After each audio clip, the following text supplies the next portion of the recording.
Okay, good afternoon. My name is Ronaldo Hilton. I am the chairperson designee of the New York City Loft Board.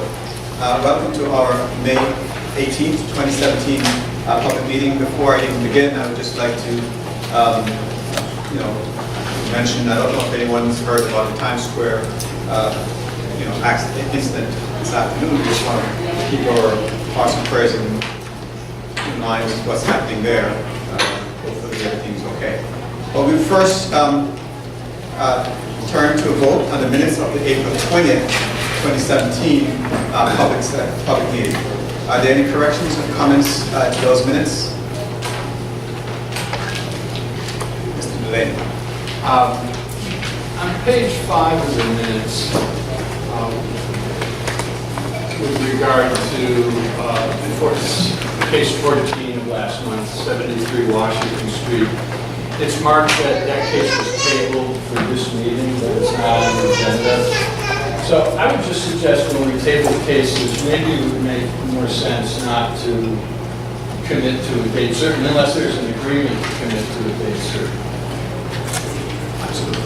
We tabled 2 cases last month, one of which is on this month's agenda, Right. but one of which isn't. So I think it would be helpful in the future. You mean not to commit to a particular date on the table? Unless there's agreement or we know for certain.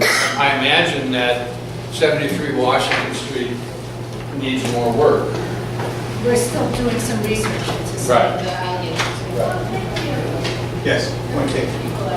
That's not a correction to the minutes, right? It's just that it's not on this week's It's minutes. a suggestion. Yes. And then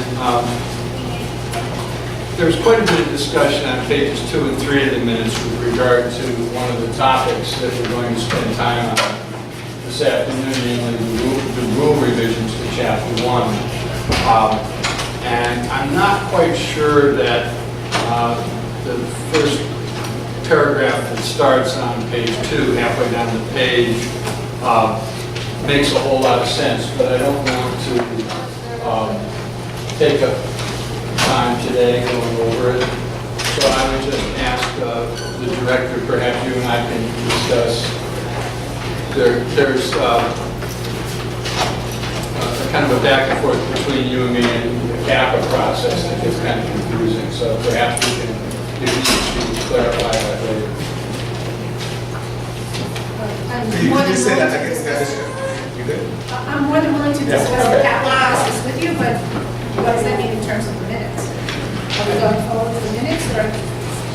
Yeah. Very good. Is there a motion then to accept the minutes? Thank you, Michelle, any second? Mr. Hernandez. Mr. Rivera, could you please poll the board members? Mr. Bumper? Yes. Mr. Barbers? Yes. Mr. Bush? Yes. Mr. Hernandez? Yes. Mr. Delaney? Yes. Mr. Schechter? Abstain. Ms. Shelton? Yes. Chairperson? Yes.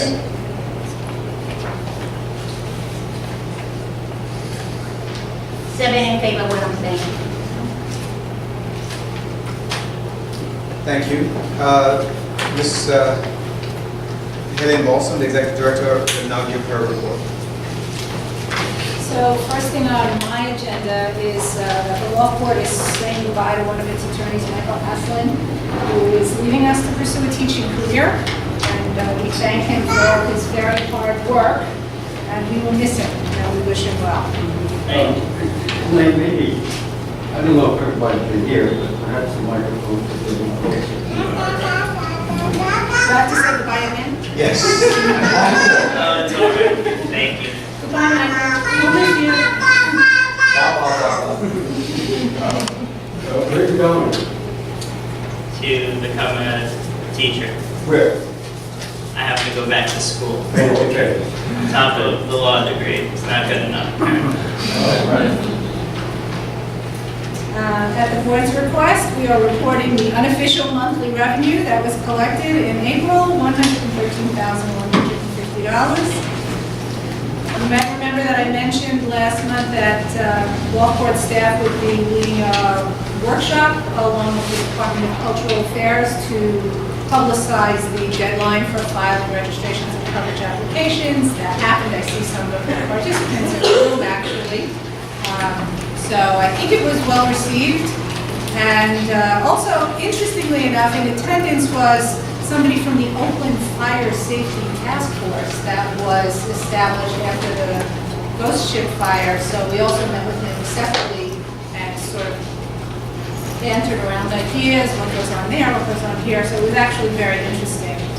Our work on rulemaking continues. We are going to talk about Chapter 1 today. I have asked the board for suggestions for changes to the protected occupancy rules. So I have heard back from one board member. I am urging you, I know this is a very important issue for the board members, so please, if you have suggestions, get them to me because we are discussing that right now in our rule. Staff is discussing that right now in our rule revision sessions. That's it for this one. Thank you, Ms. Paulson. Mrs. Paulson will now lead the discussion on proposed changes to the Loft Board rules. And I'll grab it away. I have a short presentation, and then I guess we could just go through your comments.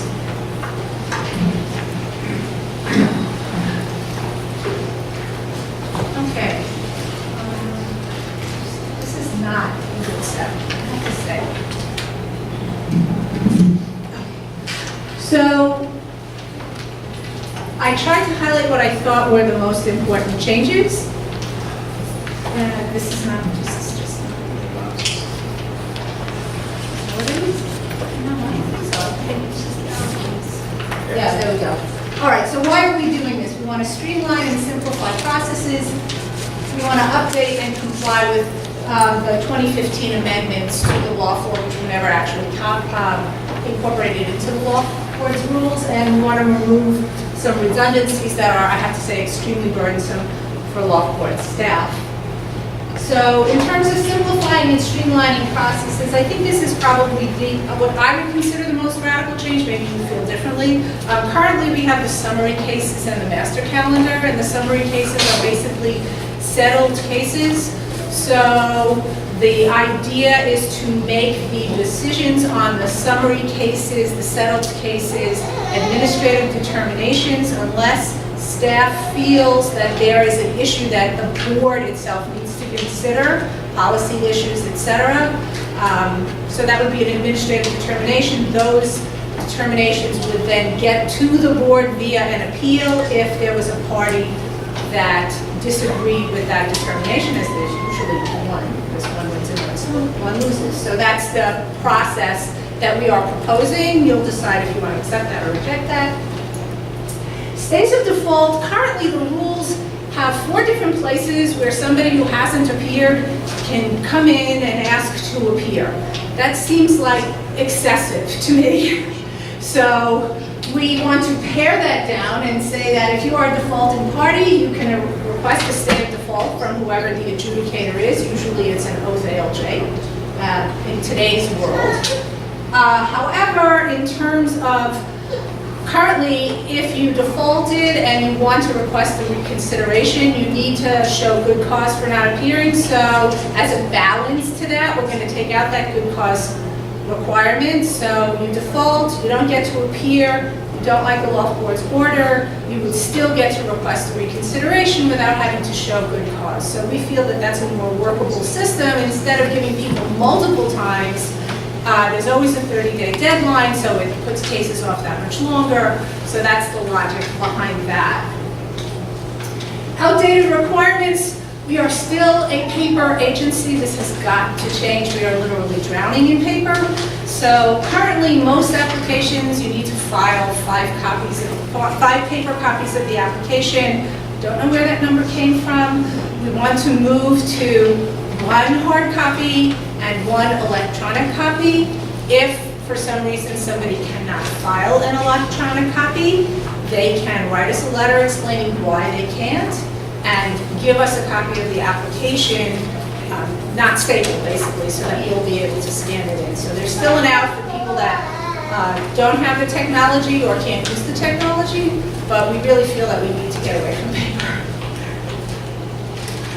Ease of navigation, the way that the rules are drafted now, There are rules that are just very, very long and they go on for pages and pages, so we are trying to break them up into subchapters. So for example, 201 is 40 pages, so we're going to be breaking that down into multiple subchapters. So 106, which was I think 6 or 7 pages, is now 2 subchapters, C and D. Or we're proposing that, I should say. Clarifying actions and responsibilities. So my understanding is that a lot of the rules were drafted by a zoning specialist. Zoning resolution is drafted in a passive voice. That can create a lot of ambiguity. So who's supposed to do what? So the current rule says all applications to the Loft board must be submitted. Who's submitting? It doesn't make any sense, so we want to change the active voice to the passive voice wherever, the passive voice to the active voice wherever it makes sense to do that. So any person may commence a proceeding before the Loft board by serving and filing an application. To me, that makes a lot more sense. It's very straightforward. We also have some rules that are very convoluted, and we're trying to boil those down to plain language. The example I have here has to do with having these meetings, as a matter of fact. So everybody take a deep breath. All meetings and hearings will be conducted in accordance with Robert's Rules of Order unless such rules are in conflict with anything stated herein, in which case these regulations shall control. As opposed to, the chair will follow Robert's Rules of Order when conducting meetings. If these rules conflict with Robert's Rules of Order, these rules control. So, a little more straightforward. Harmonizing timelines. I'm not exactly sure why, but the rules have various timelines as to when things should be done. Some things are 30 days, some things are 45 days, some things are 60 days. There didn't seem to be a rational basis for having the difference, and I think it makes it much harder for people to understand when the deadlines are. So we rolled back everything to 30 days, except for certain applications where it needs to be less than that. For example, an access application where a landlord needs to get in, and some other kinds of applications. But for the most part, the filing deadline is going to be, you have 30 days to do something where a deadline exists.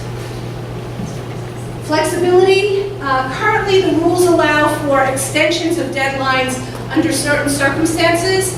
Under other circumstances, there is no allowance for an extension of a deadline. There are circumstances where somebody should just be given more time. I had somebody recently who had the flu, but there was no provision in the rule for giving an extension for that particular deadline. So I want to build in the executive director to have the ability to extend any filing deadline under extraordinary circumstances, and I do mean extraordinary circumstances. Updates to comply with the law. As I said, the law was amended in 2015. Adding sections to cover those amendments. We need to add some sections to the code compliance timetables. And there's an exemption from registration if a final CFO is issued before a certain date. That needs to be computed based on various factors. We need to get that information into the rules. And finally, removing redundancies. Currently, we mail proposed orders. The rule itself cites to the City Administrative Procedure Act as the basis for requiring the board to mail proposed orders. In fact, that isn't what the City Administrative Procedure Act says. It says that recommended decisions have to be mailed. These are not recommended, the proposed orders are not recommended decisions, they are the board's orders. Final orders obviously will always be mailed after the board meeting, so we want to eliminate that first mailing in most of the cases. It is unbelievably burdensome to staff. So those are the major ones, or at least what I think. Timeline-wise, we may have to roll this back a month. So we're discussing Chapter 1 today. Hopefully we'll be discussing Chapter 2 next month. I think we may wind up having to do Chapter 2 in 2 parts, rent and non-rent. We'll do non-rent first in that case. Hopefully June and July we can send the rules off and start the capital process. Obviously the board will have to approve them before we do that. And hopefully our public hearing will be held in September. That's my pipe dream. Will it happen? I don't know. So, thank you. Thank you, Ms. Bolton.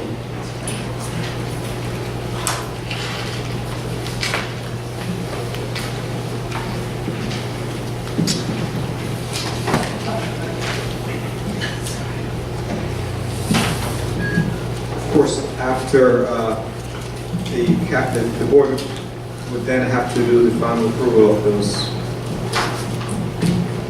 of the rules and before it gets published.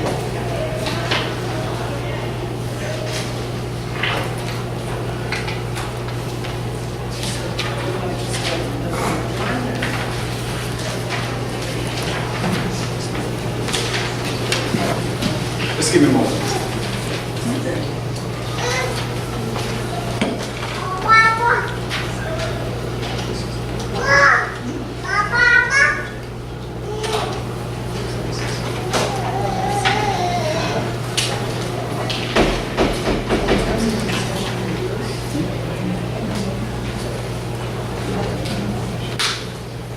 All right, so we have any, we're going to discuss the presentation that was just made. Does anyone have any comments or yes, Mr.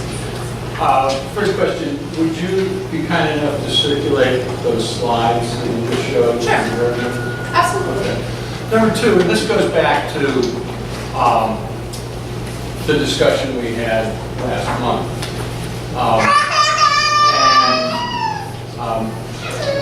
I think your proposed time deadline may be a bit optimistic. I said it's my dream. But one of the things we discussed is there's a period, once the rules are published, when the public then has the opportunity to comment. My concern is that the changes to the rules are pretty significant in my view, based on what I've seen so far. When I said, well, can these be released to the public, your answer in the minutes is that someone could make a freedom of information law request. Right. And would that freedom of information law be granted? Yes, I think it would.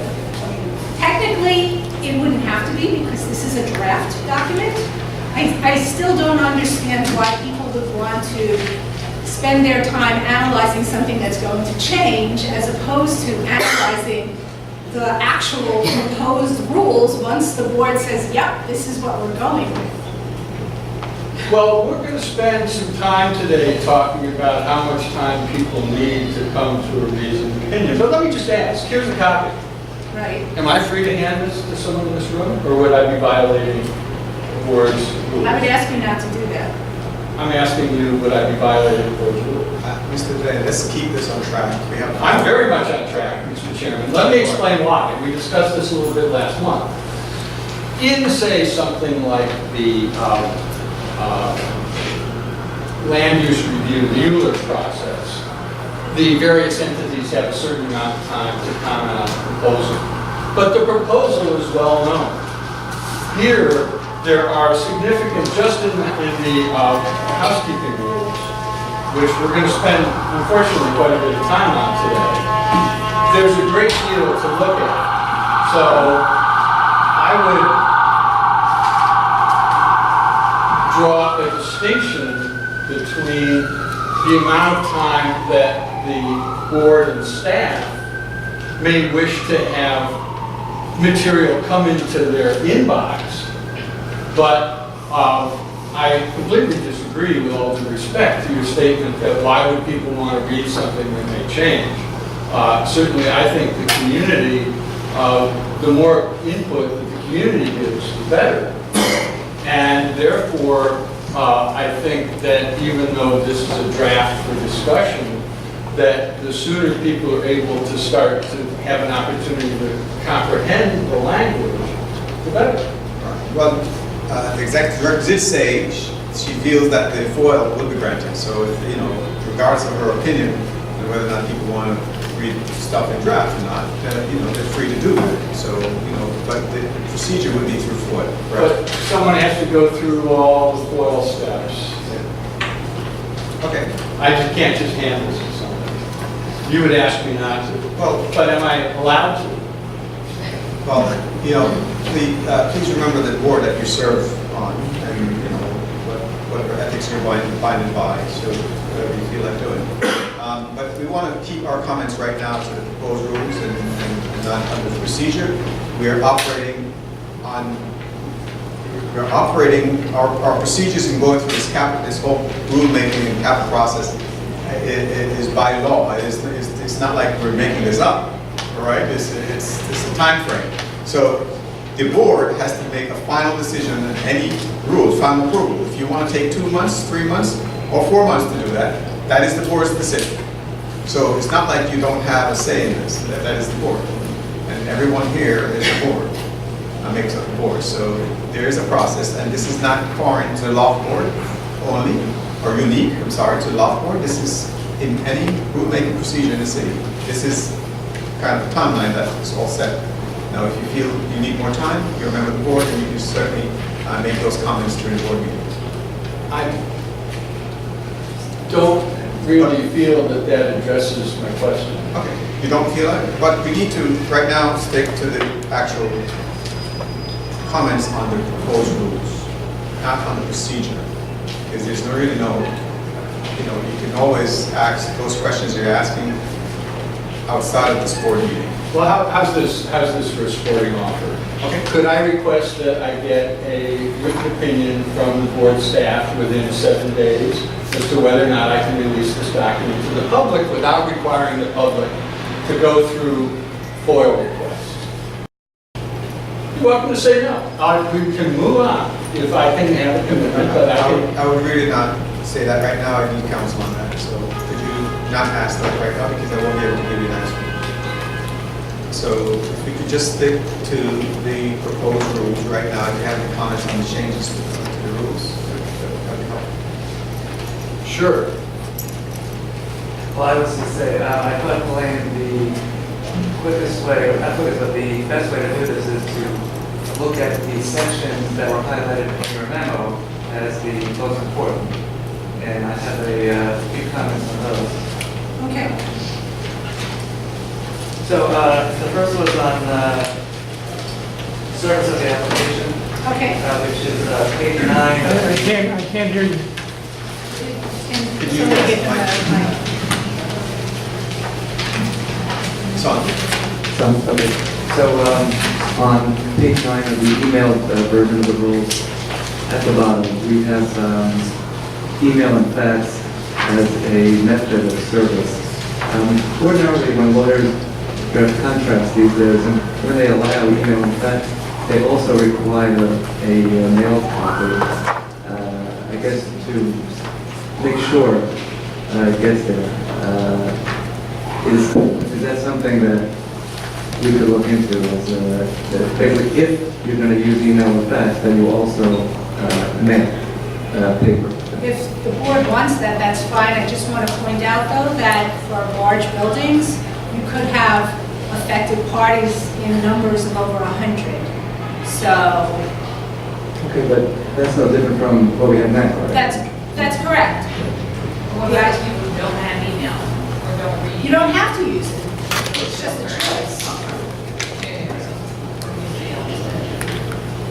So, I mean, certainly if the board wants that, then that's fine. Okay, that's just my suggestion. And now, in terms of I'm sorry, what's the suggestion?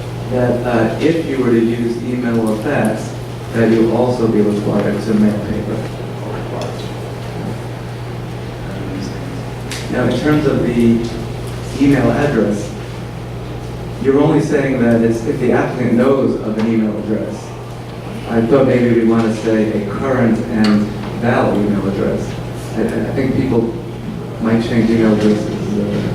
Frequently, they might not check every email address that they don't.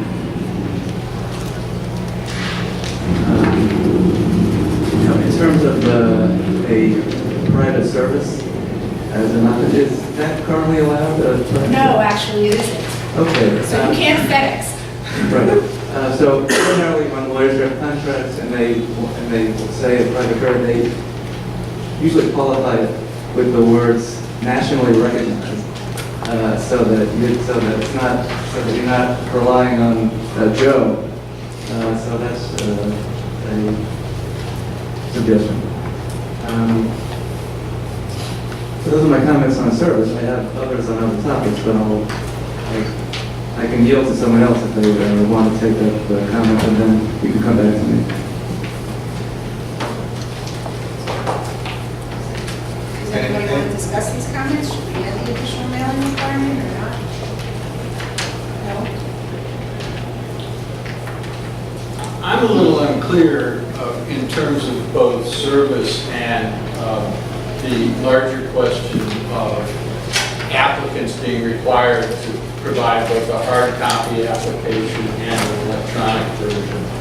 So maybe you could go through your whole vision of how we're going to gravitate away from the paper-based. So we're not at the point in time where we can eliminate paper entirely, but right now we require 5 copies. So the idea was to require less than 5 copies, and we figured one should be, and one with an original signature should be enough. If the board wants just electronic, I guess we could go that way. I just want to make sure that we're set up to handle it. But I certainly would be in favor of that. But I think there may be people out there that are not technologically savvy, and I am concerned about them. So I think we would still have to have an out for somebody to be able to come in and say, I can't email it, I don't have an email address, I can't use a computer. Loft board take care of this. Well, I guess in terms of the notion that an applicant provide an electronic copy of the application, can I take a picture of the app? Can I write out the application, take a picture of it with my camera and email it to you? Why not? And you'll treat that even, Why wouldn't we? Is there a downside to that? Do you want some sort of a safeguard in terms of the electronic? Do you want it to be a certain thing? I think there should be clarity. I can tell you that, I don't know if you have a 21-year-old child, I do. And the stuff I get sent to me via a picture attached to either a text or an email, half the time I can't read it. So you might want to specify that it be a PDF or a Word document as opposed to a JPEG. I think it's excruciatingly vague at the moment. Would the word clear just suffice? Legible, clear and legible? I mean, we What would do you reach out, we get stuff now that's handwritten in terrible handwriting. So That's just Margaret Sandercock. no, she has a nice handwriting. Okay.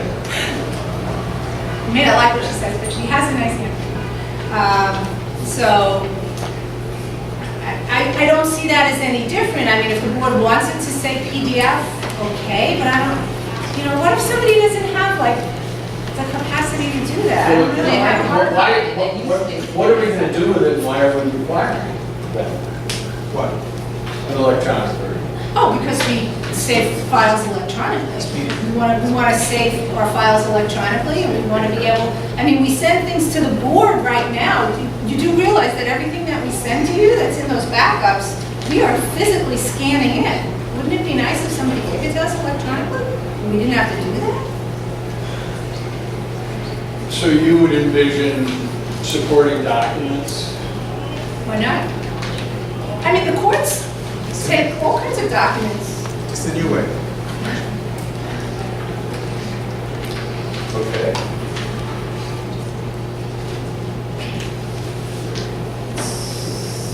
Absolutely, yeah, on the proposed reg for settlements, which is 1-30 on page 15 of the email package. So, I think this concept of outsourcing the settlements to you makes sense, except that if you were to reject the settlement, I think that should come to the board. Maybe you should have the power to only accept and to automatically send a reject to the board. Meaning she would provisionally reject and Yeah. report. Yeah. Not cheap, yeah. Is that This is not a one-person show. executive director? Now, as as drafted, I think you need to do some more work on it, to actually lay out. For a settlement, 4 things can happen. It could be sent to the board, it could be accepted, it could be rejected, or it could be sent back to the parties, right? So, lay that out. You actually qualify in A of the rule that the stipulation has to have arisen from a conference.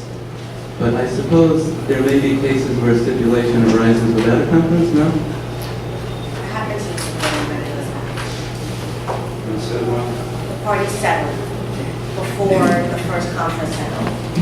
Okay, yeah, but here in A, it looks like as drafted in A of 1-30, that the stipulation must have arisen from a conference, which I guess is not the case, so maybe you could work on that language a bit. Now, in B, you say that an agreement that violates public policy is void and unenforceable. Okay, well, that's a true statement, but I think you mean to say that such an agreement will not be accepted, right? I mean, that's, I guess the rule might want to actually say that's the consequence of such an agreement. just to simplify the language there, just to get rid of void and unenforceable, to say unacceptable. No, that, actually say that an agreement that violates public policy or is otherwise void and unenforceable will not be accepted. You know, that's the consequence of such an agreement.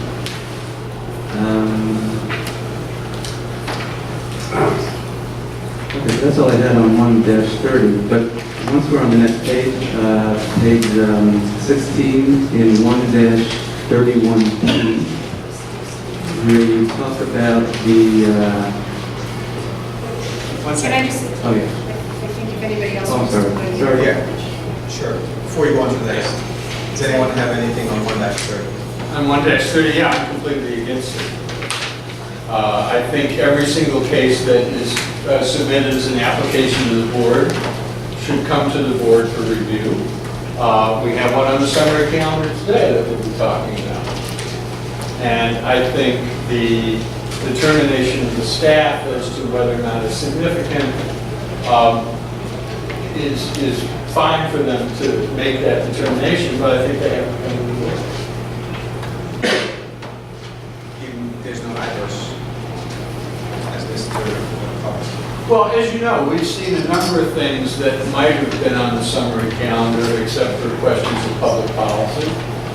Some of those were arrived at after some lengthy discussion by the board, so I think it's appropriate to continue to process cases the way we've been processing them for the past 35 years. I actually agree with that. I was going to have some of my own dialogue, but I think Mr. Glenn summed it up pretty accurate. So I would concur that I'd like to just leave it the way it is. Anyone else?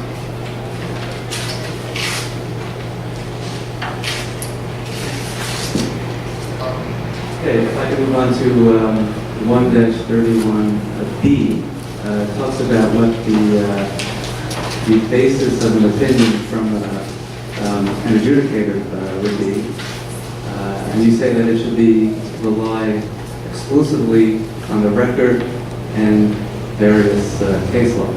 But of course, it should rely on all applicable law, which would include statutes and these rules, right? So that language could be sharpened a bit. Now, on the issue of whether or not a proposed order should be mailed to the parties, I think that if a party asks for the proposed order, that is the draft that the board will be looking at, I think they should have it.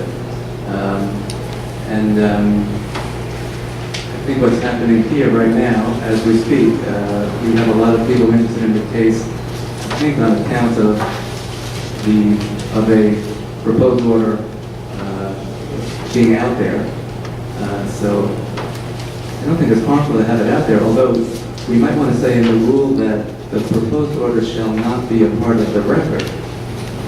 I think that's our fear about having the drafts out there. Whether or not that reg would save us from court looking at it in our assembly, I don't know. But it's a possibility. I would say have that qualification, that would not be part of the record, if in fact we decided to allow a party access to the proposed order. So just to clarify what you just said, you were saying it should be upon request, and also to say that proposed order is not part of the record once requested. Correct? Is that- Yes, and I think that the reg, if the reg were to allow a proposed order, the reg would state such proposed order is, shall not be deemed a part of the record. I think that's important. Does anyone else have anything to say about that? As I frequently do, find myself in agreement with the landlord representative in that I think doing away with the proposed order, mailing, how would people know? As you know, what time did the agenda go up on the Loft Board's website for this meeting? So can I just say that the proposed order is a draft from staff to the board. It's not something that's required by CAPA. The rule now says that CAPA requires this to be done, and it does not. So in essence, we are your law clerks, and we are giving the public the draft, our work product, basically. We're giving out attorney work product, and that just shouldn't be done, and it's extremely burdensome. So let me just say that again. It's almost the same situation as the rule, the draft, giving you the draft rule that you haven't yet approved to the public. I'm a lawyer. I think that we're especially sensitive to this because we know the parties, who are very interested in it, obviously. I still don't understand the purpose of it. Somebody has to explain to me the purpose of it. Well, let's try, let me try.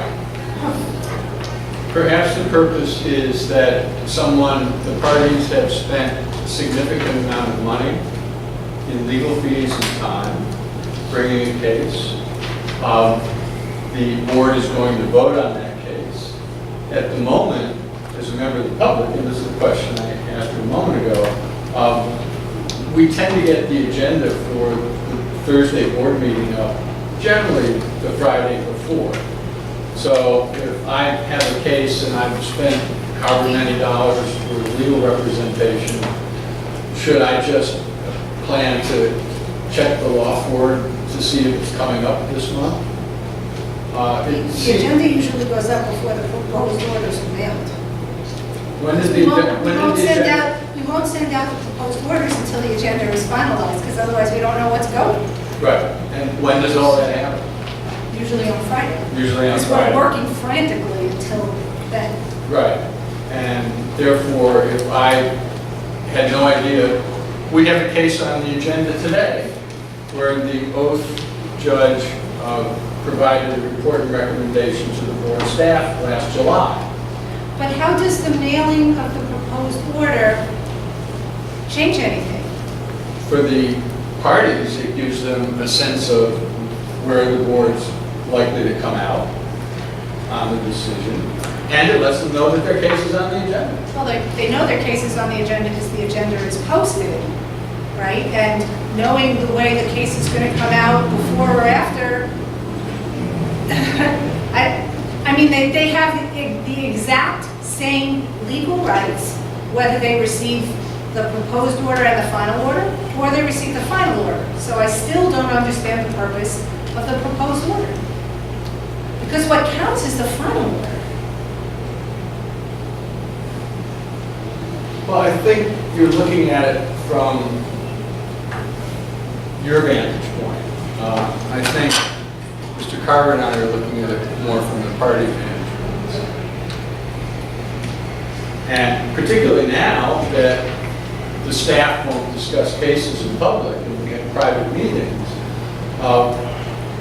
what's happening is we're seeing less and less being shared with the public, and that's a great concern to me.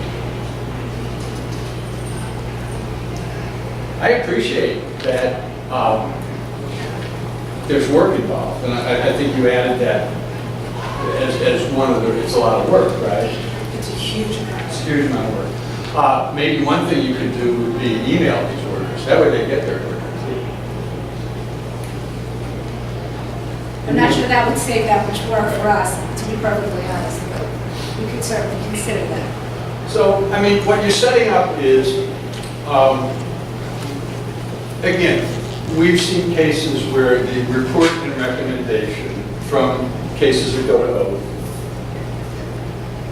arrives at the board, and the board may ponder it, research it, think about it for 6 months, a year, longer sometimes. So if the answer is, well, you know, we used to mail these out, but now what you should do, if you have a case pending, is about every Friday before the third Thursday of the month, go see if it's on the agenda of the Loft board. That doesn't seem like a very user-friendly approach. And as you may recall, well, you don't, but So is the issue that the parties have noticed that the case is being considered as opposed to the actual text? Because that could be something that we could work with. oh no, I think the benefit is both. It may well be that I received the notice, I received a copy of the proposed order. Yeah, that's right, that's what we agreed to, this is being done. I'll check and wait for the final order, make sure it comes out the same way. I don't feel the need to come down and sit here and listen to us. And, you know, Mr. Carver, you alluded to the fact that we have a large audience today. And I'm sure if I were in the audience before I filled this role, I'd be sitting there thinking, God, how much longer are they going to talk about this procedure stuff? But the answer is, as the late Utah Senator Jake Garn said, you take content, I'll take procedure, and I'll screw you every time. So the way people get screwed is by what's in here. That's why we're spending time on it. So I'm sorry that the agenda order is such that we're doing the cases second, but this is really, this is where the rubber meets the road. Yeah, I think this part is kind of important for the board members to let us know what we want to do in this particular case, right? Whether or not we should have the proposed orders mailed out or not, so that we can, so that the staff can go ahead and try to finish up these rules. So, should we be voting on this particular piece? So it's probably one mailed rather than electronically today. No, I think that, however would be easiest for the staff. And again, it would be only upon request, it's not every case.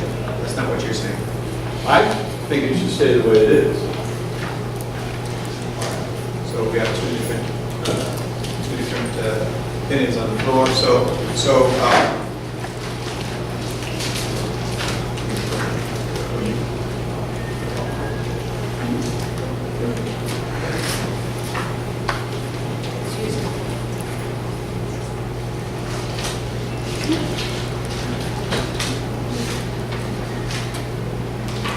The suggestion was to post the cases, good one.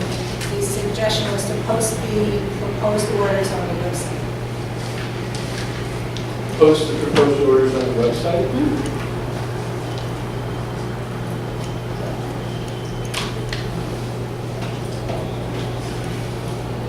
It certainly serves the purpose, if you want to go that route. So we don't have to print it for anyone. Pardon? There'd be no printing involved, actually, that would be great. Faster for the public to be able to see it as well. Yeah. I think that sounds like a reasonable solution. Mr. Carver? Okay. We will draft that, thank you. I Thank you, don't think we Michael. need to vote.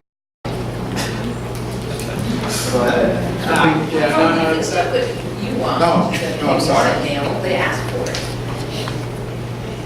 Right, but we're also being told from the staff that it creates such a burden that they would prefer that it be public. That's what they're telling us. Well, if it's going to be public, we would prefer that it be posted on the website. It'll be a lot easier for us. It's going to be public. That doesn't address my issue of, you mean to tell me that I have a case pending at the law court, and it's incumbent on me to check every agenda for what might be a year before. How do other agencies handle it? ESA does. What do they do? I'm sorry, I can't hear What do you. other agencies do? Do they tell you in advance, or you look on the agenda area? Mr. Hernandez just pointed out that Board of Standards Appeals, every week, they post it.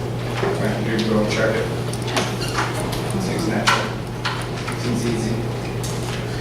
I can tell you that the Environmental Control Board does not mail out anything in advance. Mr. Chairman, there's no legal issues that we're dancing around here as far as how we do it. If it goes on the internet versus if it goes out in the mail, legal-wise. No, but you have to ask. No, I don't, my legal opinion is that we don't have to do it at all. The City Administrative Procedure Act is very clear as to what has to be mailed, and it does not include proposed orders. Right? I'm So, just and- confident that I know we're not skating around the things. no, I wouldn't have proposed it. So, right now, I don't, sorry to say, I barely look at the website, but the agenda's not on the website as well, is that correct? The agenda goes up usually the Friday before the meeting, and then the proposed orders are mailed after that. Because to be perfectly honest, we are frantically working to finish things. We want to get as much out as possible. So that's why we delay until that Friday. No, I've tried to get you as much as I can before that. Yeah. I mean, I certainly appreciate the burden that the staff goes through to get this stuff out. So I'm really sympathetic to that. I mean, I know it's really, you don't have a large enough staff to take care of everything. To see that come up. So I think that the idea of putting this on the website is a really, and I think we should go with that. Mr. Day?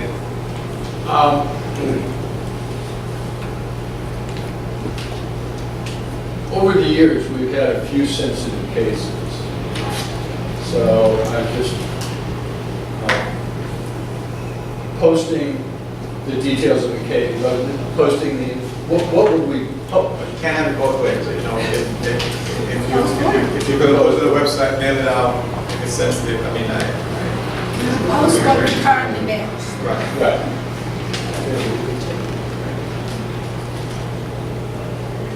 But I like the recommendation of our staff attorney. I think it's a great win-win for everybody. May not be 100% what anybody wants, but I think it's a good win. I agree. I don't know if you're going to get 100%. Right. Yeah.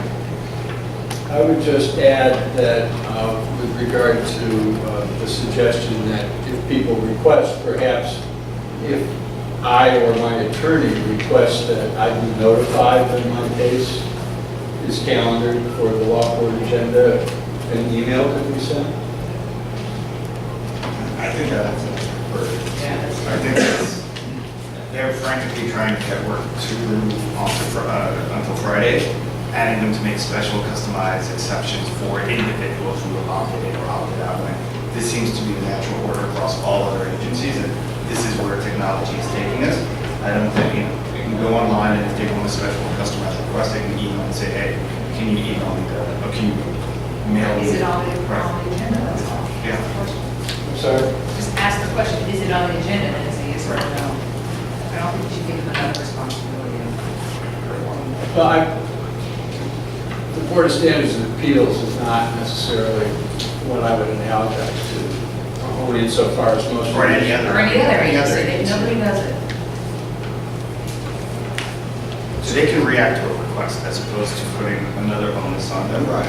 So let them react to a request. If someone says, hey, let me, is my thing on? They can say yes or no, as opposed to like having to track something specifically, which is going to then further delay your ability to turn out to work by the deadline that's been outlined. So then the proposal would be to post all, Post the agenda and then we'll post the reports. okay.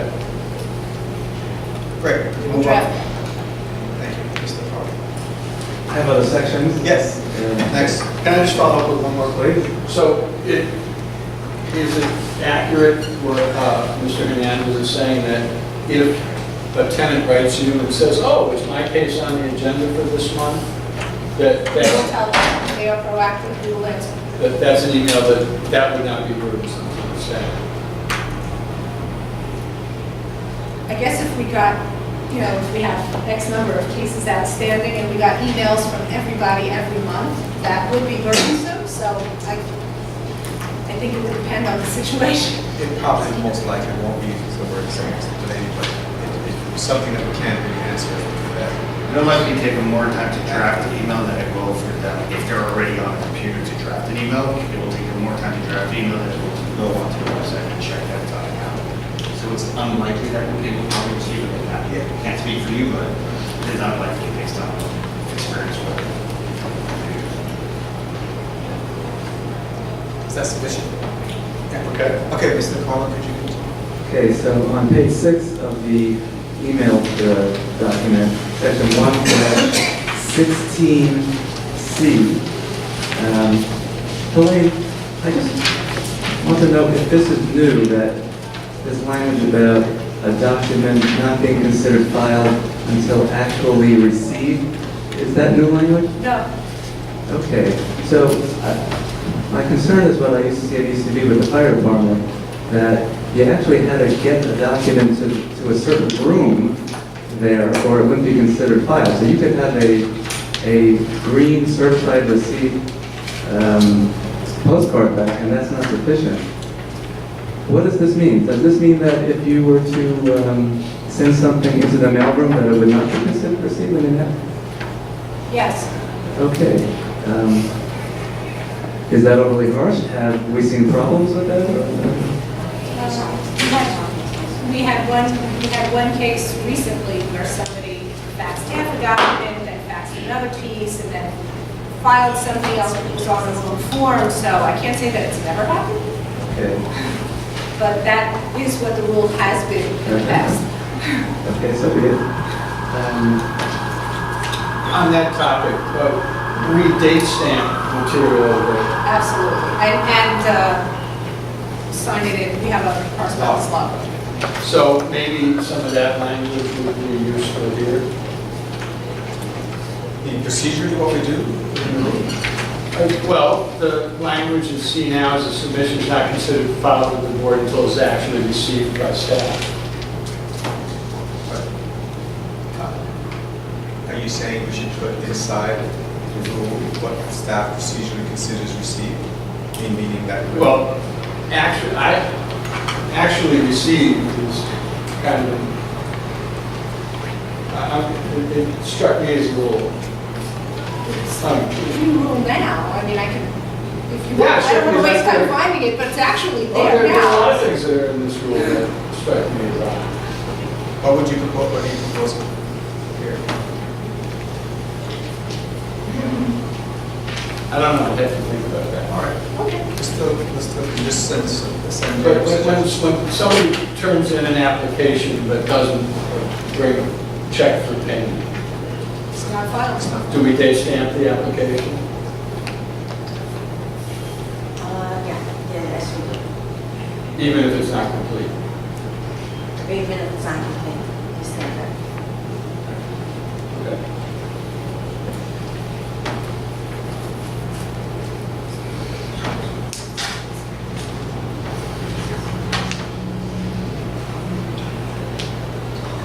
All right. I don't have much more, but Thank you. Oh, you want So to, just a few more small things. Just, Okay.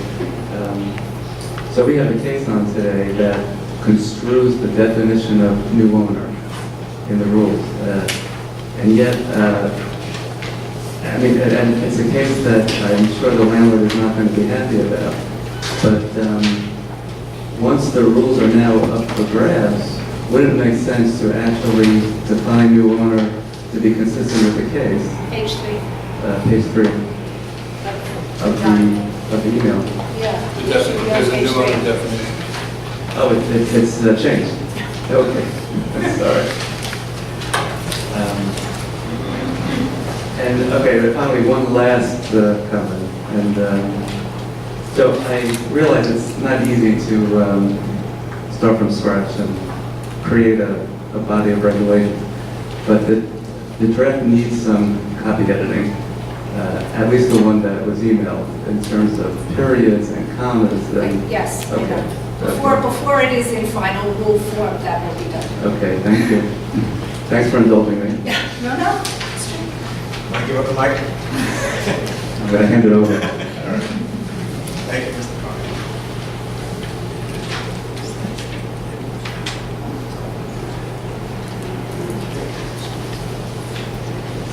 All right. Are there any more significant comments on the rules? Because we do need to move on to the cases. I have a lot of them. On the rules. Yeah. Can you table discussion of the rules? Okay, can we just come back to the rules after, let's just move on to the cases so that we don't miss the present for it. Is it an opportunity for a direct conversation between you and the board member? Well, if you want we don't have to have a problem with that. Perfectly fine. I'm sorry, I didn't hear what If you there's said. an ability instead of, because of time, to be able to engage in a direct conversation between you and the executive director on some of the suggestions that you have. Oh, no, I want to do it with the full board. All right, so then. I'm sorry, we gave Mr. Carter time. I'm asking. I'm not. Well, you also had your time, I mean, in between. But just let me just say, so we're going to just table for now. Let's go to the cases, and then we'll come right back, right? This way we can get the cases. Sure. Okay, so we now turn our next to the reconsideration calendar.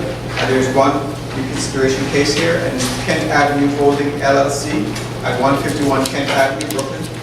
Case docket number AD0083, and Ms. Cruz will present this case. Good afternoon, Your Honor. On September 28, 2016, the staff issued an administrative determination which denied the current receipt of the entire building and extension of the code compliance deadlines. The leasing sought an extension as a new owner, as that term is defined in Loft Board Rule Section 201. The leasee filed this appeal seeking review of the determination.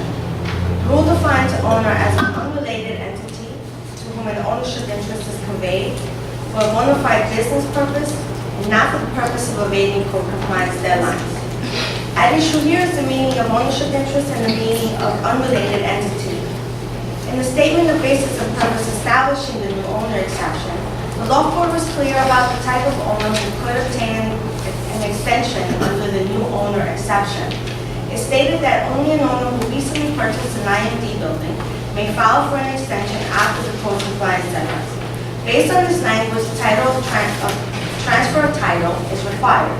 An entity that acquired control but not title, like leasee, not qualified as a new owner.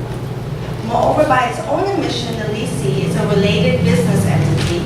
The principal of the leasee is the son-in-law of the principal of the owner. In this appeal, the leasee argued that the determination erroneously considered the relationship between the leasee and the owner. The leasee contends that the relevant relationship is between the prior leasee and the current leasee. However, to only examine this relationship would allow IMD owners to evade the code compliance deadlines by simply delegating its responsibility to legalize to entities unrelated to each other, but yet related to the owner. The board did not intend such a result in creating this new owner exception. The staff recommends that they be denied. Thank you. Mr. Cruz, do we have any comments about this case? I just have a question about on page 1, the second paragraph. It says from February 1, 2012 to January 31, 2009. Should that be 19? Yes, it should. Thank you. Okay. No, we fixed that.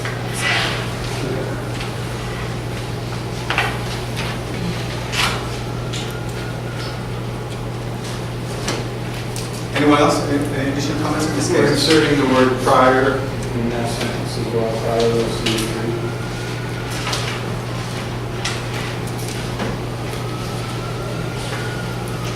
That's on page 1, third line under background, correct? Yes. Yes. Okay, is there any motion to accept this case? Mr. Delaney, Mr. Shine? I'm sorry. Good. Good. Mr. Barros. All right, Ms. Rivera, please. Mr. Carver. Yes. Mr. Butler. Yes. Mr. Booth. Yes. Mr. Hernandez. Yes. Mr. Delaney. Yes. Mr. Schachter. Yes. Mr. Shelton. Yes. Chairperson Hess. Yes. 8 in favor. Thank you. The next, we turn our attention to one summer case that is on the calendar, Iron Steinberg, 397 Bridge Street in Brooklyn, docket number TR 1312. Does anyone have any comments for us? Mr. Delaney. This is a case that got quite a bit of discussion in the private session that we held this afternoon, 1:30. This case was on the agenda last month, and it did not pass because it only got 4 affirmative votes. 3 of us voted against it. Mr. Aaron Steinberg, who filed an application, said, I live at 397 Bridge Street, and there are 9 residential units in the building. And somehow, the owner of the building, who's actually a kind of reasonably well-known in the loft world, Mr. Albert LaBaz, agreed to a surrender payment of $160,000 to Mr. Steinberg, and also waived $31,000 in rent, as long as he vacated by, I think, April of this year, if I recall correctly. And this leads us to the situation where, in my view, by allowing this application to be withdrawn with prejudice, there are no other applications in the building. Come June 15th, the window for coverage application ends. This will be a building that finds itself in the peculiar circumstance of being quite clearly being used residentially, a large number of units. And it's my position that the board should not allow this to be withdrawn, and the board should continue this case in front of oath, and that being an IMD is not voluntary. This is a state law that the state passed, a remedial state law designed to take buildings that don't have a residential certificate of occupancy, have 3 or more units being used residentially, had former commercial use, and bringing them into what is a remedial program designed to bring those buildings up to code. We've seen in the past that the city of New York doesn't seem to have a lot of stomach for evicting tenants. So my guess is if we accept this withdrawal with prejudice, this building is just going to remain an illegal residential building. And I believe the responsibility of the law board is to be proactive. In the private session, I discussed with the executive director whether or not the law board had the authority to conduct its own coverage application and look into matters of coverage. And I believe the answer was yes. So this is something the board has not been doing recently, and there are a lot of buildings out there that I think are operating outside of the intended effect of the loft law, which was to bring buildings up to health and safety standards, put them on the map, let the fire department know what's going on. So I'm going to vote no on this case, and I think our accepting this and just saying, oh, well, if the applicant doesn't want it, I don't view loft law coverage as being voluntary. I think it's once a building is identified or alleged to be an interim multiple dwelling, the law board should see that process through. And frankly, I didn't feel that I got terribly satisfactory answers in our private meeting. Any other comments on this? I think the way this order is written, that I don't have to vote for it. On the other hand, I completely agree with Chuck. So I don't know whether we can rewrite this order with the stipulation that this building has to be reviewed, presumably before the June 15th deadline. And as I mentioned over and over again, I'm very disturbed about the fact that there are so many private agreements that have nothing to do with the lawful that goes on between certain tenants and certain landlords in this city, and that people could be living in illegal and sometimes dangerous situations. And, come June 15th, we're going to have absolutely no control over any of this. So I don't even know how, I'm so puzzled by this, and I really don't even know what to say about it. Because whatever I'm talking about really has nothing to do with the way the law is written. So, if I confirm myself to the rules, I would have to vote yes on it. But at the same time, it really irks me that this building and probably many, many others are living, people living in illegal conditions, whether they make a deal with the landlord or not. I told you a lot of these stipulated agreements over the years where I don't see what the agreement is. I'm very troubled by it. So I just don't even know what to say about this. So, what is in my opinion? I just want to make a comment regarding the safety aspects. I think the staff does an outstanding job communicating with the fire department in any case about taking a look at things that somebody on their staff may be concerned with. So I want to commend them for that. Now, that's not to say that all relationships have bumps in the road. Okay, but I don't think that the public here today should be left under any impression whatsoever that the staff or the board is not concerned about safety, paramount about all other things. So I just want to throw that out to this building, but there were connotations made about, and I'm sure that we'll be addressing this and determining whether there's anything specific here we need to look at.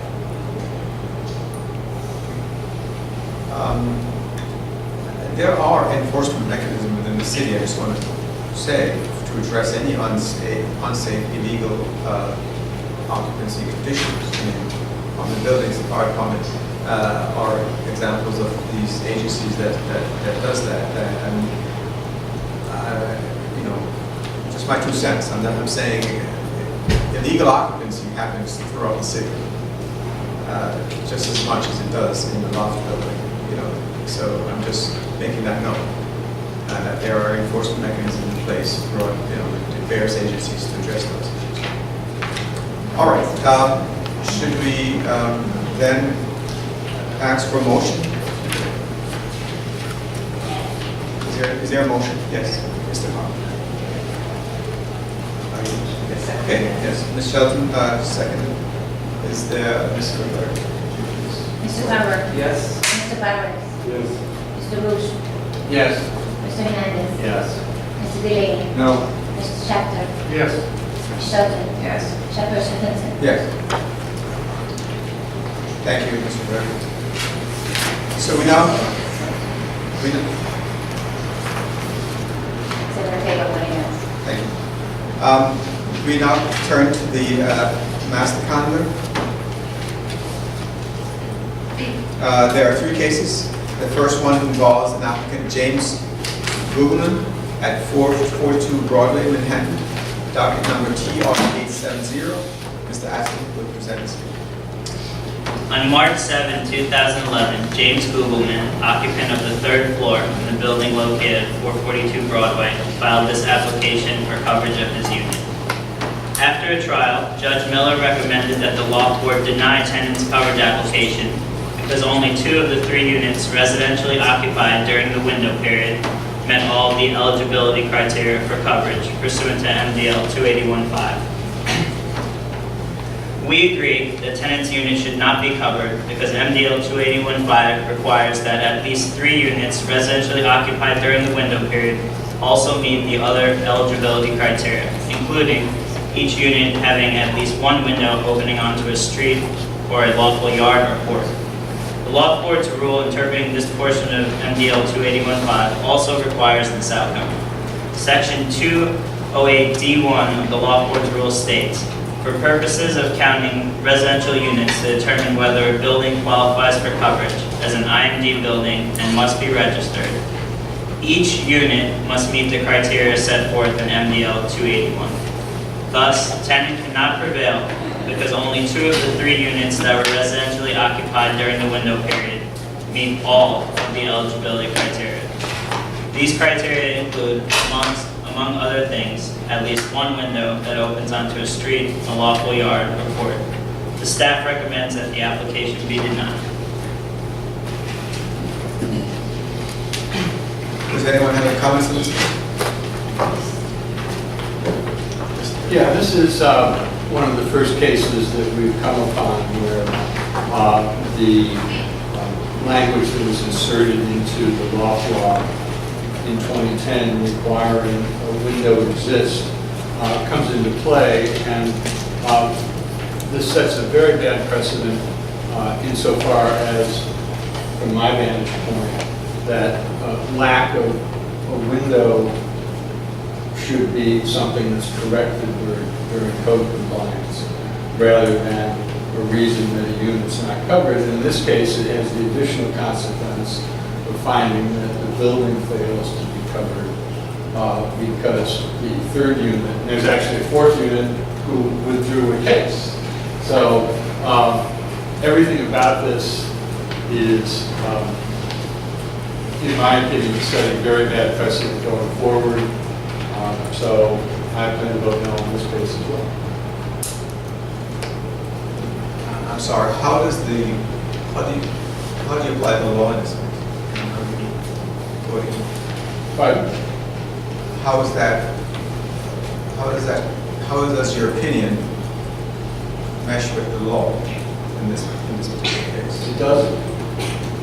It doesn't. On the other hand, the big question is, what happens to the tenants with off-line windows and skylights? What happens to them? I mean, I realize this is beyond our jurisdiction, but I can't help but keep on wondering what's going to happen to those people. One of the things I think the board might want, because of course, let's see, well, this is the second pass of this, so the original order by the oath judge was handed over to the board in April of 2016. So that's a year plus ago. And at some point, regardless of the outcome of this case, I think it would be very helpful if the board would, whether they're practitioners or city staff, have someone come to make a presentation to us outside being trapped in an individual case on light and air issues and what constitutes a window. The fact that a unit has lot line windows, but those don't count, there's a lot of technical stuff here. And I'm happy to confess my ignorance on this subject. So light and air is a legalization issue, not a coverage issue. Pardon? Light and air is illegal, there are light and air requirements for legalization, not for coverage. Correct. That's the way it's always been. Right, so you are asking us to have somebody technical come to make a presentation on legalization and light and air issues? I just want to clarify so we get the right person. Yeah. Okay, we will try to do that.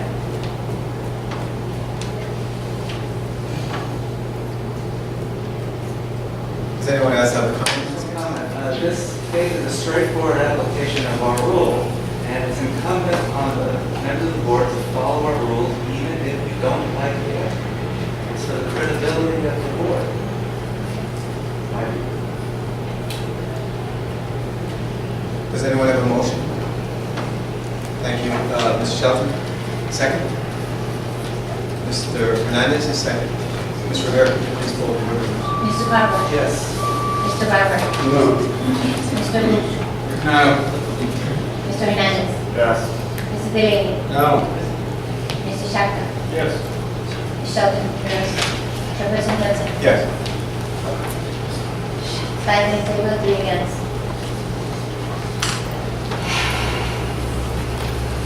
Thank you. The next case involves an applicant's Andy Rishai, Anna,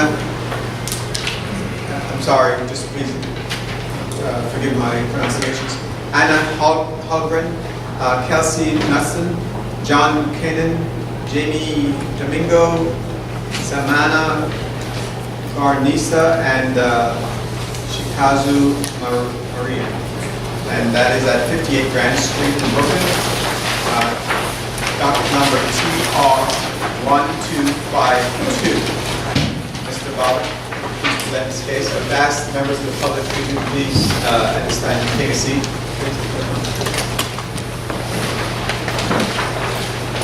This application seeks Article 70 coverage pursuant for 5 units pursuant to MDL 2815 and protected occupant status. The building is made up of a 4-story structure and an attached 1-story garage. Judge Spooner recommended coverage for the 1st, 2nd, 3rd, and 4th floors of the 4-story structure, but recommended denial of coverage of the garage unit because it lacks a window that satisfies the window requirement of MDL 2815. Owner coverage. The I-cards demonstrate that as of December 1955, the building was converted to exclusively commercial use. The building's former status as an old law tenement does not preclude the building from coverage under the law. Staff recommends that the board grant coverage to the 4-story structure containing 4 IMD units. With respect to the protected occupant claims of people in the 4-story structure, Ms. Holmgren, Ms. Domingo, owners stipulated that should their units be found covered, they would be the protected occupants.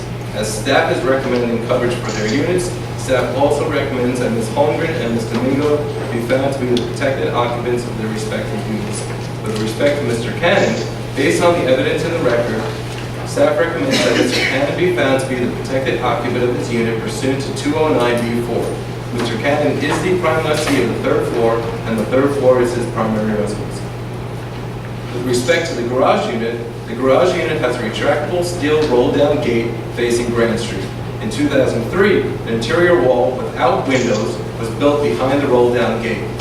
In approximately February 2009, a window was allegedly installed in the 2003 wall.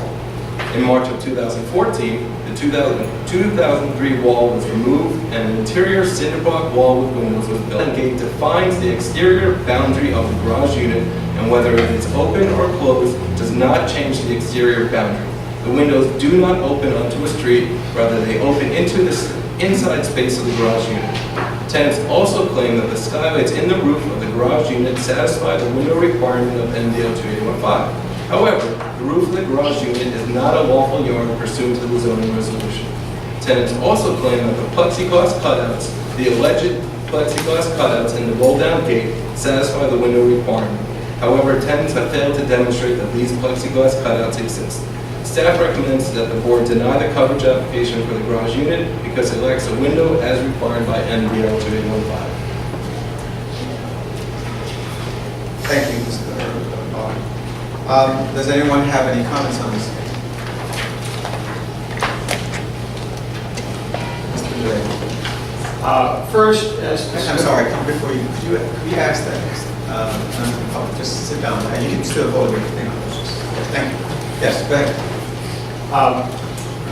First, as we discussed in our session going over the cases. This is an extremely complicated case. It's one of the first Windows cases we've come upon. The old law tenement argument, there are protected occupant arguments, and again, this is a case that came to the board in June of 2016, but it came to me either Thursday or Friday, I think Friday, but either Thursday or Friday. I have not had time to fully review the record. And I know that it's massive. There are multiple cases that are cited, and I have not had a chance to review all of those as yet. So I'm going to make a motion to ask that this case be tabled for 1 month? 1 month. Does anyone have any comments? Please? Any other? Do you have a motion? Are you making a motion? Yes. Yes. Is there a second? I'll second. All right, Mr. Roche seconds. Can you please call the roll? Mr. Barrett's Weber. motion is to postpone this case for 1 month. Mr. Hubbard? Yes. Mr. Garber? Mr. Booth? Yes. Mr. Hernandez? Yes. Mr. Delaney? Yes. Mr. Stefan? Yes. Ms. Shelton? No. Chairperson Clinton? Yes. 7 in favor, 1 against.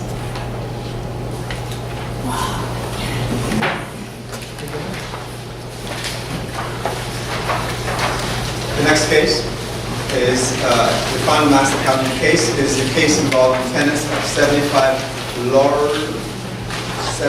I'm sorry, 79 Lawrence Street in Brooklyn. And the docket number is TR1273. Mr. Bell, please present this case. Thank you, Chairman.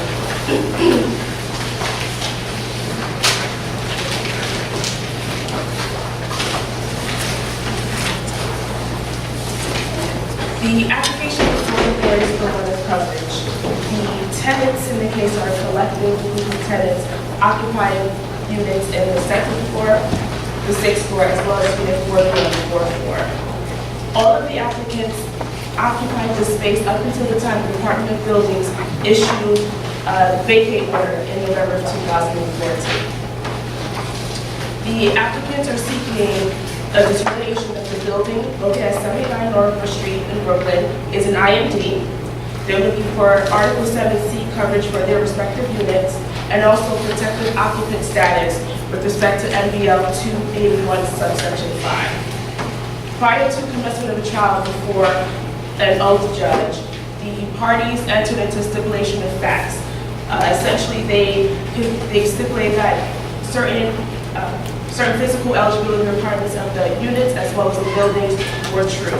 For instance, each unit had windows, square footage of the units, each unit has an entrance, and they also stipulated that the building was formerly used for commercial or manufacturing purposes, as well as the building lacked a certificate of occupancy pursuant to MDL section 301. The stipulation also laid facts with respect to residential occupancy requirements. Specifically, that applicants Aaron Scrituro occupying the second floor unit, Shadrick Lindo occupying unit 4B, and applicant Arthur Purvis occupying the sixth floor unit are the prime lessees. The stipulation also stated that the only occupant who did not reside prior to the effective date of the law was applicant Travis McDinnis, who occupied the unit in the second floor unit. All the other occupants occupied their respective units prior to the effective date of the law. After the conclusion of the trial, the owner of the building further conceded to certain facts, specifically that all the units were residentially occupied for 12 consecutive months during the window period. And the owner also conceded that the prime lessees, Scrituro, Lindo, and Purvis, primarily reside in their respective units. So in essence, the only issue before the board was a determination of who the protected occupants are, with respect to the four applicants. Pursuant to Section 209B of the Loft rules, that provision governs protected occupants determinations. Per the Loft rules, and prior Loft Board decisions, essentially the rule states that where a prime lessee who occupies an IMD space or unit as his or her primary residence is the only protected occupant, regardless of the fact if there are other occupants in the IMD space or unit. Based on all the documentary evidence, testimonial evidence, of course the stipulations of the owners of both parties and concessions of the owner about primary lessees and residential occupancy, the evidence showed that the prime lessees, Gaturo, Linder, and Purvis primarily resided in their respective units. And as a result, the staff recommends that the only protected occupants are the prime lessees. Thank you. Does anyone have any comments on this case? Yes, Mr. Lane. As the chair is well aware, we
making changes to the proposed Yes. rules.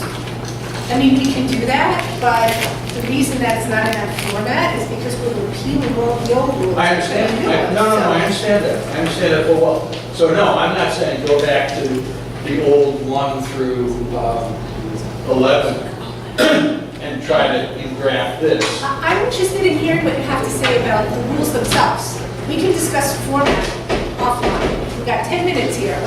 You have stuff to say, let's hear it. What are your comments? Sure, okay. I'm waiting with bated Okay. What she's saying is, format-wise, you can talk to her offline. But Sure, that's fine.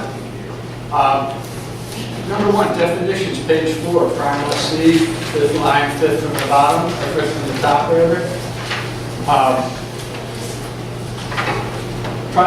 We're defining primal C as a party to whom the landlord entered into a lease or rental agreement. I won't read the whole definition, just the last clause, or whether currently in occupancy, regardless of whether the lessee is currently in occupancy or whether the lease remains in effect. That's the current definition. Pardon? That is the current definition in the rule now. Yes, and we're intentionally leaving or whether the lease remains in effect in there. We are, if you like it, we can discuss that. In conjunction with our consideration of that issue, yes, I would. We don't have to do it. Okay. Person means an individual partnership, corporation, or legal entity, and any individual or entity acting in a fiduciary representative capacity. Can you just, we've got person and responsible party. Can you just help me as a non-lawyer understand how a person can be a corporation? And can there be more than one responsible party? There can be more than one responsible party, because you could have an owner and you can have a net lessee.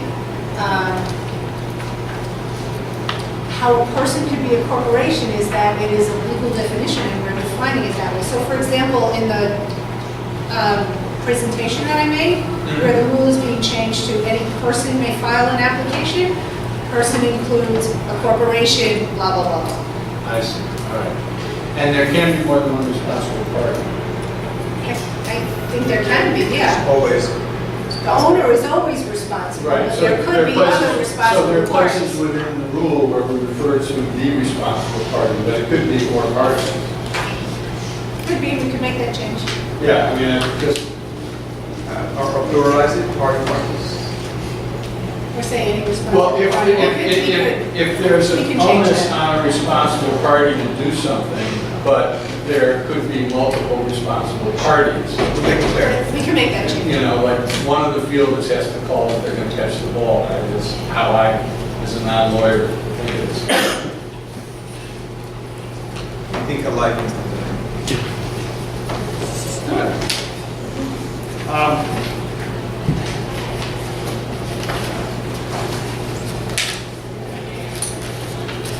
In the page 5, 113E, extension of filing deadlines, unless otherwise stated in these rules, the executive director has discretion upon demonstration of extraordinary circumstances in order to avoid injustice to extend any filing deadline contained in these rules. Did you give any consideration to for how long, for how many times? No, we didn't. I would ask if you would.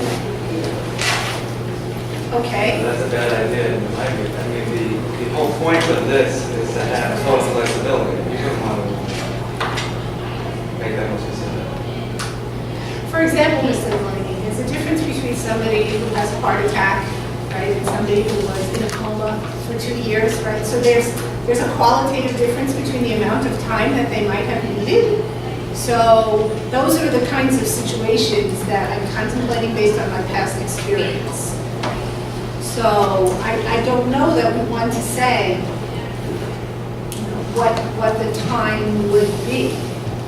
But if the board feels strongly about it, we can discuss what would be the reasonable amount of time. But keep it in mind also that any adverse termination can be brought to the board, right?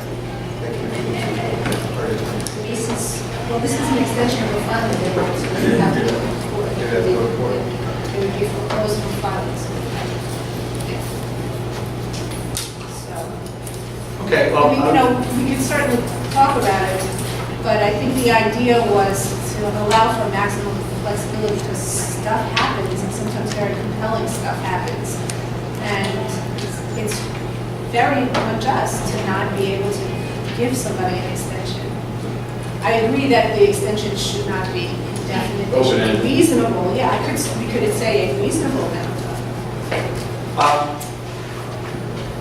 Personally, I think you're doing a good job as an executive director. No, thank you. Unfortunately, I can think of one particular nightmare as an executive director, so that determining what an extraordinary circumstance might be or how long something might be extended to avoid any injustice. It'd be nice if we could qualify that a little bit. Okay, so we'll work on some sort of language to qualify it somewhat without getting into restrictions. Right. 115, submissions to the board, page 6A, official correspondence to the board may be addressed to the New York City Law Court.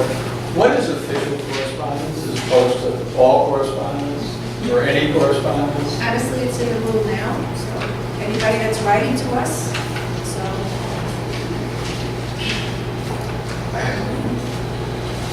I thought, when I saw Like official correspondence, I thought I missed it in the definition. It's in the rule now, so we can change it to just correspondence if you like. Given the spirit of plain language, if what you mean is any piece of correspondence, I would There's no think. definition of Okay. official, right? No, there's, so we'll take out official, we'll make it correspondence to the rule. Right. Public access to records, 117, section D, confidentiality of lease information. Is that in the existing? It is, but it's in a different section. Right. So we moved it here because we felt that it should be with public access for records. So we felt that it should be moved there. But yes, And it is. did you change the language Oh. significantly? Only to make it more accessible to. the Less public. passive. Yeah. All right. Okay.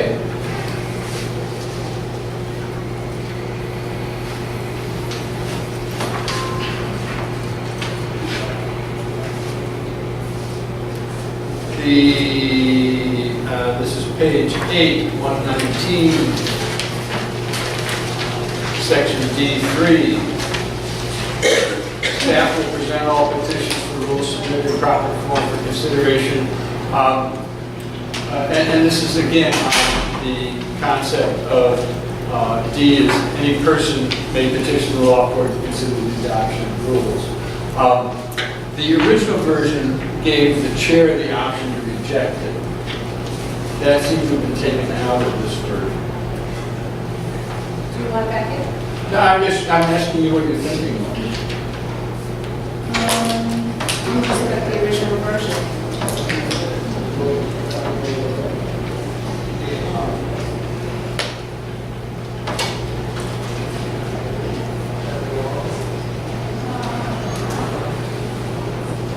It's the second shift.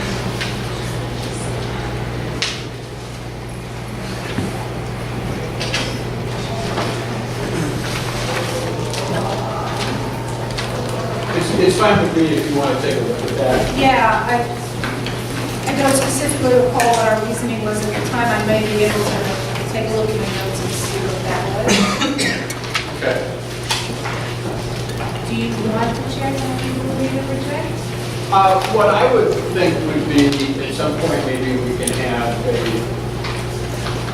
discussion on how we want to address this concept of an outside entity petitioning for more than one. I also, in section 3, the last sentence, the law court's decision to deny a grant or petition is final and should not be subject to judicial review. Are we able to? It's in the rule now. I know. It's kept in. Yeah, does it, but is it, I guess because it's not, I know what you're asking. It's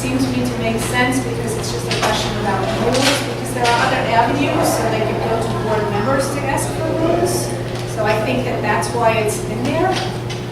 I don't know that there's ever been a challenge in whether or not. There have only been a few petitions submitted thus far, Yeah, and I don't know of any challenges, but it's in there now, we kept it, I can talk to, I mean, the law department will strike it if we can do it, but since it's already in there, I think that's unlikely. I'm hard pressed to know. I mean, and you can't go to a judge because we say so. I mean, people are going to go to judges, right? Judges can always strike on. So I think we seem to be losing members, so perhaps we need to put off the rest of this discussion. Okay. So, Mr. Delaney, you don't mind just keeping the rest of your other comments until next meeting? I didn't think we'd get to all of them, so I'm neither upset nor surprised. Great.